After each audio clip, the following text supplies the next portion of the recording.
这又是一款彻底碾压乐高关套的大神级 mock 作品，作者正是此前发布76210套内反浩克的 Ransom Fern， 而这款高35厘米的钢铁侠马克43也是迄今为止在玩家圈子里最受好评的乐高钢铁侠。如果把乐高关套76206放在它边上的话，大家也可以自己对比一下。假设关套是60分的话，那么大家可以给这款套内 mock 打多少分呢？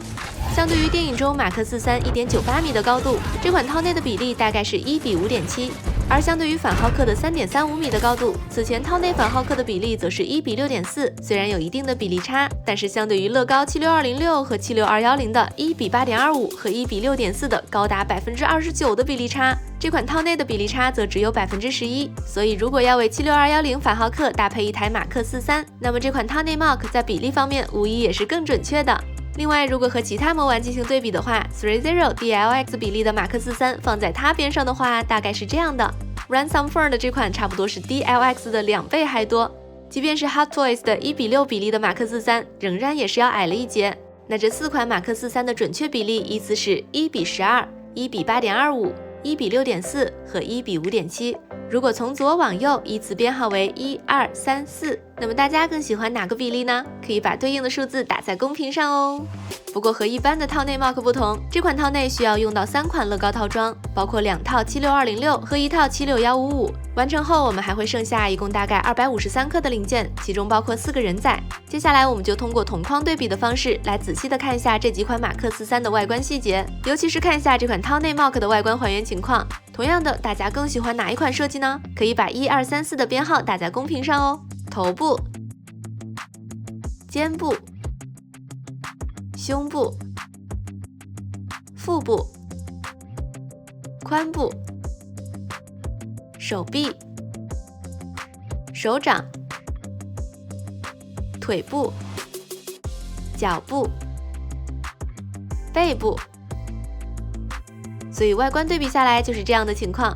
接下来我们来看一下这款套内的可动表现。头部采用球形连接件，可以左右摆动以及抬头、低头或者360度旋转。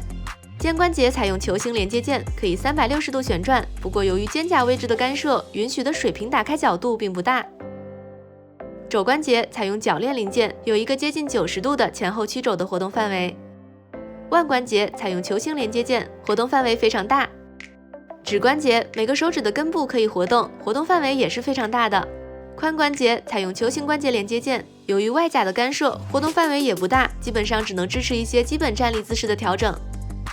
踝关节采用球形连接件，同样是只限于一些基本站立姿势的调整。另外，在背部这里还有一个控制反应堆发光的开关，只需要按下，那么反应堆就会被点亮。在功能和可动方面大概就是这样，肯定是没法和 30 或者 Hot Toys 的模型相提并论的。不过相对于这样的表现，大家可以打几分呢？另外，如果要用来日常把玩的话，那么也会比较容易发生零件脱落的问题，尤其是小腿位置这里相对比较容易松脱。接下来我们快速的过一下大概的拼搭过程，同时看一下内部设计。和其他套内 mock 一样，拼搭之前都需要对零件进行一下适当的分类和整理。不过因为这款套内涉及到的零件数并不算很多，所以整理起来还是比较容易的，找件难度也比76210反浩克套内要低很多。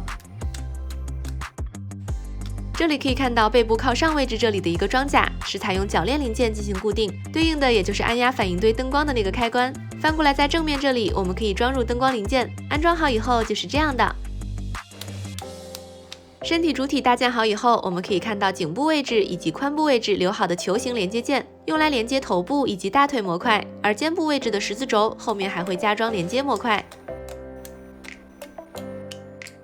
手臂模块，肘关节采用铰链板零件，肩部则是采用球形关节连接件，而腕部则是预留好了球形连接件。最后完成几个大模块的合体，这款套内马克43就完成啦，一共大概用了5-6个小时。在拼搭体验方面 ，Ransom Fern 提供的电子版手册在拼搭体验方面自然无法和乐高关套相比，但是在 mock 作品里却属于比较优秀的水平，基本上不会遇到什么大的问题。好啦，最后简单的看下2款套装的包装，包括内部的零件分包。那本期评测就到这里喽，咱们下期见，拜拜。